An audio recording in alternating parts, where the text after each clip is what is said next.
Welcome to Wesley Impact. On Pentecost Sunday, I'm thinking about the remarkable reach of God's Spirit into all the world. We're going to take a look at how Wesley Mission supports young people living at risk of homelessness north of Sydney. And we meet an Aussie who's been labelled the man with 50 kids. David Chalmers doesn't believe in following the script, maybe, of how many 30-something bachelors should live their life. Instead, he supported 54 children in 26 countries through Compassion. And he spent the last 7 years travelling to meet more than half of them.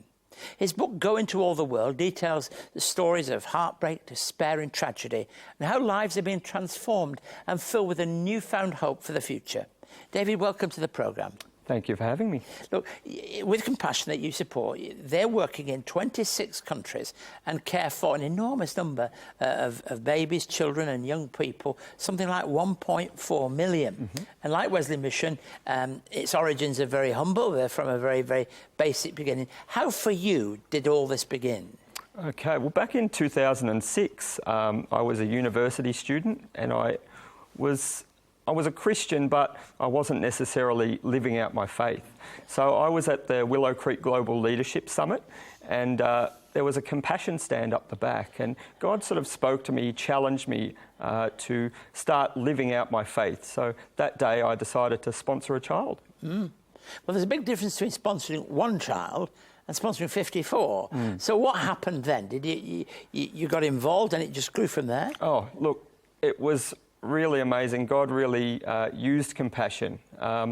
So I sponsored, and as I sponsored the next couple of years, I found that it really worked. So I was writing letters and I went to visit some of the kids in 2009 and I saw poverty for the first time, and it was just, it was amazing. It was really heartbreaking. And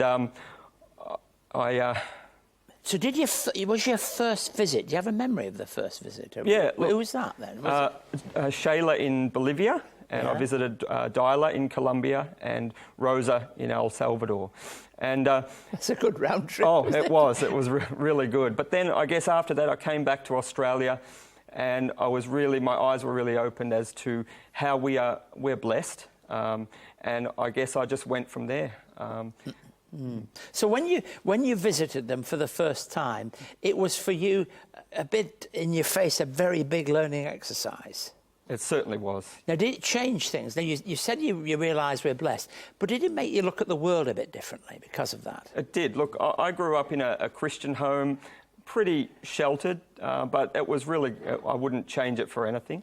And I guess my eyes were just open to the need in the world. And, you know, my Christian worldview tells me that God wants us to help. He's given, some of us have more, some of us have less, and he wants those of us who have been given more to help those in need. Now, what about the reaction of family, friends and other people to what you're doing? Look, my parents and my family had a hard time at first. When I sort of ramped it up and ended up sponsoring 40 at the end of 2011, they're like, but what about yourself? And my reaction was, well, God's been blessing me. The more I give, the more he gives to me. And that's something that he promises in the word, that if you give generously, God will give back to you. And that's what I found. But it's just been amazing. My parents have come around and they've ended up sponsoring 2 kids now. And I was able to visit one last year. So it's been a complete transformation. And kids are your everyday life, aren't they? They are, yep. I'm a teacher as well. I've been teaching for about 8 years in primary schools, and it's just been a really good opportunity for me to share compassion and to plant the seed of generosity in kids' lives. And I'm also an uncle to 5 little ones under 6, and we all live in the same town, so I get to see them and be involved in their lives a lot as well. Look, that's very interesting to see that impact and to see the transformation that goes on in kids' lives. For a relatively small amount of money, a big change can take place, can't it? But you're adding further value. Now, I'm going to come back and talk to you a little bit more about how that works out in practice in just a moment. But before I do that, I want to introduce you to today's performer. Sancha Prowse is one of our regular artists on the show. She often sings on the show. She often brings something that's quite unique, and I hope you're going to enjoy her song, which I think links in very much with the experience that we've heard shared with us. Her song is Go Light Your World. is a candle in every soul, some brightly burning, some dark and cold. There is a spirit who brings a fire, ignites a candle, and makes his home. So carry your candle, run to the darkness, seek out the hopeless, confused and torn. Hold out your candle for all to see it. Take your candle and go light your world. Take your candle and go light your world.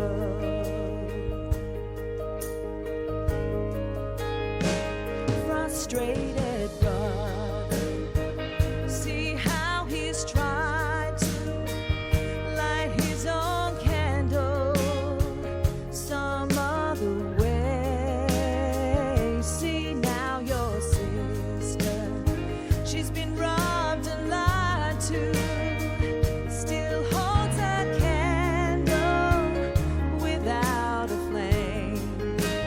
So carry your candle, run to the darkness, seek out the lonely, the tired and worn. Hold out your candle for all to see it. Take your candle and go light your world. Take your candle and go light your world. We are a family whose hearts are blazing. So let's raise our candles and light up the sky. Praying to our Father in the name of Jesus. Make us a beacon in darkest times. So carry your candle, run to the darkness, seek out the helpless, deceived and poor. Hold out your candle for all to see it. Take your candle and go light your world. Take your candle and go light your world.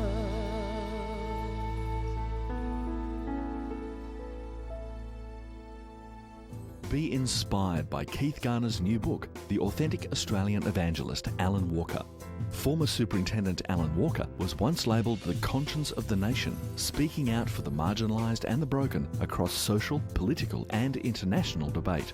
Alan's life and work at Wesley Mission is also featured in an address by Keith Garner on DVD.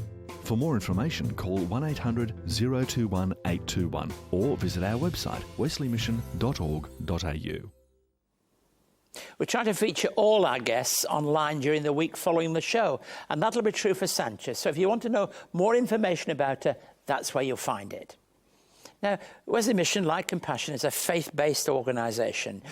Was it important to you that this was a Christian organisation, particularly? Yes, it was. And what I really love about Compassion is that they work with the local church. They partner with the local church. They don't come into a community and say, hey everyone, look at us, we're Compassion. They make sure that people know it's the local church doing all the work. Now, how has the experience changed your life? It's given me purpose, it's given me meaning, it's opened my eyes to both the incredible need in the world but the fact that Compassion is making a difference. God is using Compassion to make a difference, and us as sponsors as well. Okay, I never thought before I sponsored with Compassion that one person can truly make a real difference in the world, but now I know, because as soon as a child is sponsored, they receive things that they didn't before, such as food, water, medical care, things like that, and the chance to have a relationship with Jesus, which to me is the most important thing. Let's just ask the question, because you've been on many of these. Have you got a highlight, one incident, one visit that sticks out in your mind? Oh, there's so many, but I think for me, the opportunity to give the children just a couple of hours of actually being children, because things like going to restaurants, going to malls, fun parks, zoos, things that we take for granted, I was able to do this for the first time. Supermarket visits, taking a family in the Philippines to the supermarket for the first time. I'm like, it was just incredibly impacting. And I guess, there's so many stories. So what advice would you give to somebody who's contemplating, whether it's with Compassion or any other agency, to do something? You know, Wesley Mission, World Vision, there's a ton of these people really trying to do this. Sure. What would you say to them? Look, I would say, don't count yourself out. Don't think that you can't make a difference to someone else's life. Everyone can make a positive impact. I believe, part of my Christian worldview, God has created us, everyone, for a purpose, and to make a difference to other people's lives. And if you partner, do your research, but partner with an organisation who is in the field, who is on the ground, and you can make a difference. Tell us about this book then. This book is really important to you. Why did you write it, and how easy was it to write? Okay, there's quite a few reasons why I wrote it. I want people to know about the work of Compassion. First and foremost, I want people to know, because I've seen what they do and the impact that it's making on lives and communities, I want people to know. I want to open people's eyes to the need in the world. Okay, because it's very easy for us to live in our little bubble and we see things on the news, but we don't necessarily engage with them. I want people to know how people in poverty live. There's just no hope, but we can, through the work of Compassion and God, we can bring that hope. And in the book, was it easy to write? Was it trying to select incidents and stories? Look, the book is majority stories of my visits. I've visited 31 kids in 12 countries. It's been just incredible. So a lot of it is stories of my trips. It's not an easy read, I'll be honest. It's not an easy read, because life is not easy for most of those people. So it's not fabricated, it's not embellished, it's real life. But there's two sides. There's the home visits where I tell stories about the families, and there's stories of murder and family degradation and just tragedy. But on the other side, there's the compassion stories that I've found out as well. David, thanks ever so much for sharing with us something of that story. I don't like to say where it's going to stop. You've got 54 now. Who knows where it's going to take you now? But thank you for sharing us, giving us a little insight into what that's brought into your life. And by doing so, it might encourage other people to take the step and do something themselves. I certainly hope so. We'll be back in just a moment. It's been 200 years since the first Methodists met in Australia. To celebrate 2 centuries of faith and pioneering care, CEO and presenter Reverend Dr. Keith Garner takes us back to where it all began. But we don't begin here at the heart of London. We begin in a town in the north of England. In this fascinating narrative, Reverend Garner chronicles the history of the life and times of the founder of Methodism, John Wesley. This fresh and thought-provoking documentary takes us on a journey throughout the United Kingdom, beginning in John Wesley's hometown of Epworth. John Wesley was born here on the 17th of June, 1703. This 1-hour DVD travels onto his education years and beginnings of social justice in Oxford, to his final years in London. For more information on John Wesley, the man and his mission, call 02 9263 5555 or email us at impacttv@wesleymission.org.au. Just like David has shared, it's important to come alongside children and young people, especially when all of life's hopes and dreams seem so far away. Since 1965, our youth services in Newcastle have been supporting young people from 12 to 25. Here's Alicia's story.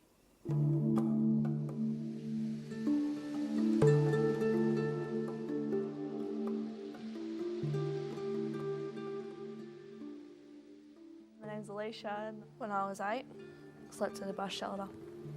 That was when I was first in the streets.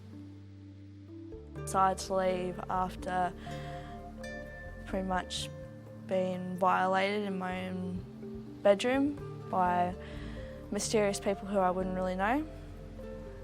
That was really hard on me, so I ended up jumping from my mates' houses, couch surfing and going back home every now and then to get more clothes, getting away from my mum. And it was off and on until I was about 16, and when I was 16 I was living with my dad and my stepmum at the time. I ended up leaving there because after I left there I was in the Nexus ward for really high depression and nearly committing suicide. This place used to be my winter home when I was in the streets. I used to put a candle up here for a bit of light here, and in the corner down there, I used to put another candle there with a pillow on the corner there with a blanket on the bottom and a sleeping bag. When I used to live here, I used to think, am I going to wake up?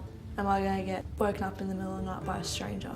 Or am I going to die because of not enough warmth for my blankets or clothes? I met Alicia when she was about 16. Like, she would come here with friends, but she didn't engage straight away. Like, she would come in, you say hi, and how you going, do you need any help? She'd go, no, I don't need any help. You know, so it took, and I think it was a trust thing. And so when we finally built up some rapport, she started to tell her story. Basically, her mum is an alcoholic. Alicia didn't have the boundaries or I guess the love and care that you'd normally would want in a family, and she was kicked out of home and shoved around to do Western Australia to other relatives, you know, so she was basically unwanted by her mother, and I guess that's why she ended up on the streets. I was struggling to get accommodation because I was living in refuges when I was pregnant. I was ringing up different refuges and all that sort of stuff. I always got thrown back because it was either too many people who were in there and there's not enough room, or I wasn't the correct category because I was too old to go to a youth refuge, or I was too young to go to an adult refuge. One of the things I've learnt with Wesley Mission that you can succeed, doesn't matter who you are, and you've always got someone to talk to here that's always supportive. I feel happier. I feel like I can achieve more. So that's why I'm going to try going back to TAFE. When I think of Wesley Mission, I think of hope, happiness, support. Wesley means to me my life. If I didn't have them, I wouldn't be here.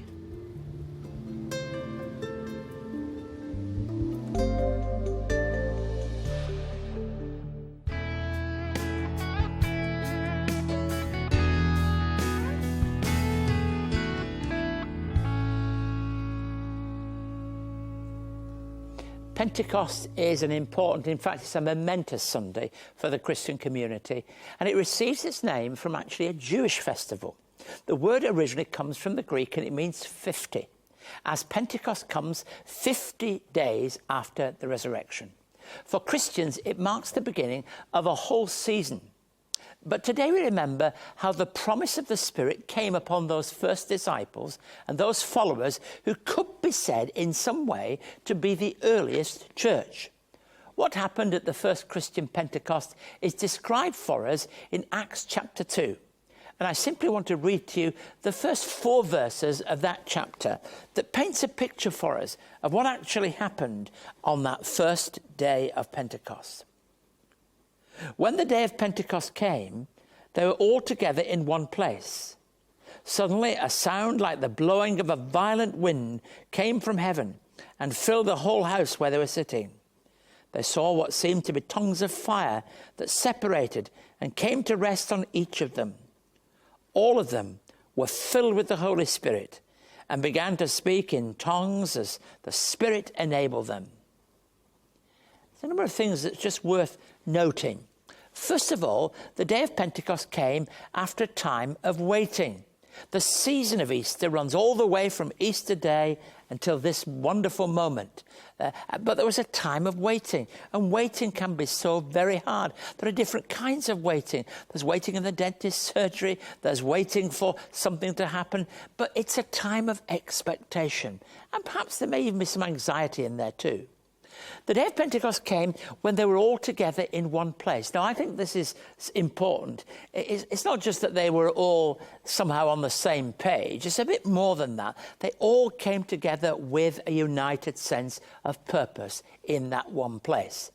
And the day of Pentecost came and filled them with power. We read in verse 2, "Suddenly a sound like the blowing of a violent wind came from heaven and filled the whole house where they were sitting." There's certainly something that's wonderful about this, that's certainly impactful for them as a group of disciples, filled with power. And the day of Pentecost came upon everyone and gave them a new capacity to do what it was that God wanted. Now, all of us, and we meet many guests, we listen to singers, and we know that the capacity to do something is an important question to ask ourselves. And it's God who gives us that capacity. It's there. They seem to be like tongues of fire that separated and came to rest on them all. Now, whenever we're involved in any ministry or mission, we need to be empowered by the Spirit. I remember as clear as yesterday, not only deciding to follow Jesus Christ, but feeling the gift of the Spirit upon my life in a very distinct way. And that's what's happening here for those first disciples. The Gospel writer Luke, who also wrote Acts, tells us that there were people staying in Jerusalem from every nation under heaven, just like at Passover that we mentioned in the lead up to Easter when it was at Palm Sunday. We said lots of people came at that time. So it was at this season that people gathered together at the time of Pentecost. So they would be there from every nation. And then you have a list later on of all the nations. Let me tell you a hint. This is the one you want to be careful if you're ever asked to read this passage publicly, because it talks all about these people from all over the world. There were from Mesopotamia, Judea, Cappadocia, Pontus, Phrygia, Pamphylia. I told you wouldn't really enjoy the list. It's that long. It's of people from everywhere. We're also reminded, I think, when we read a passage like this, of that promise that was made really in a statement that John the Baptist said. And he said that Jesus would baptize with the Holy Spirit and with fire. And this is a sense of breakout for the Christian church, when the Spirit comes upon them and sends them into all the world. Now, there's a danger of thinking that all the world simply is a geographical statement. For me, all the world is into every area and every aspect of life. When God comes upon the church, he longs for us to so receive his gift that we might serve him, love him, and reach out to people in whatever part of the world we find ourselves. That's the power of Pentecost, then and now. If you would like to know more about today's topic or for more on Keith's message, contact Keith by writing to Wesley Mission, Post Office Box A5555, Sydney South 1235. Or email impacttv@wesleymission.org.au. Once again, thanks for joining us. I hope you enjoyed this programme. David has shared how just one person can make an enormous difference when we reach out to others. We leave you with Jordan Warner. His song was inspired by working in orphanages in Asia. So I hope you enjoy the appropriateness of it. Agape love. Until next week, goodbye and God bless you.